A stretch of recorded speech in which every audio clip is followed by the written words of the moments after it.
ভাই অনেকেরই প্রশ্ন দেখা যাচ্ছে ইদানিং যে ফেসবুকে দেখা যায় ১,০০,০০০ টাকার ফোন ২০,০০০ টাকায় বিক্রি করে। অনেকেই এরকম করে ৫০,০০০ টাকার ফোন ১০,০০০ টাকায়, ২০,০০০ টাকায় এত সস্তায় কিভাবে বিক্রি করে? ভাই আপনারা দেখবেন যেই পোশাকটি মার্কেটে দাম রাখা হয় ২,০০০, ৩,০০০ টাকা সেম পোশাকটি আপনারা ভ্যানে পান ৮০০, ৫০০ টাকায়। কিভাবে জানেন? কারণ বাংলাদেশের গার্মেন্টস এ যখন পোশাক তৈরি হয় তখন কিন্তু পোশাকের একটি কোয়ালিটি আছে।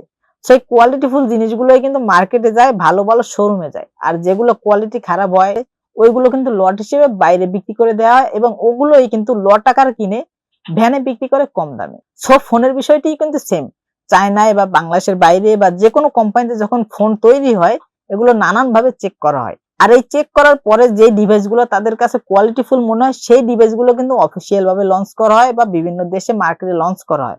এবং যেগুলো কোনো সমস্যা থাকে বা মনে হয় যে না কোয়ালিটিফুল না, লং টাইম লাস্টিং করবে না, এই ডিভাইস গুলো বিক্রি করলে তাদের দুর্নাম হতে পারে, সেই ডিভাইস গুলো কিন্তু তারাও লট আকারে বিক্রি করে দেয় এবং এই লট গুলো বেশ কিছু লোক মিলে কিনে নিয়ে আসে এবং এই লটের মালগুলো বিক্রি করে দেয় এত সস্তায়, কারণ তারা কমে নিয়ে আসে, লট আকারে নিয়ে আসে, তাই এত সস্তায় দিতে পারে।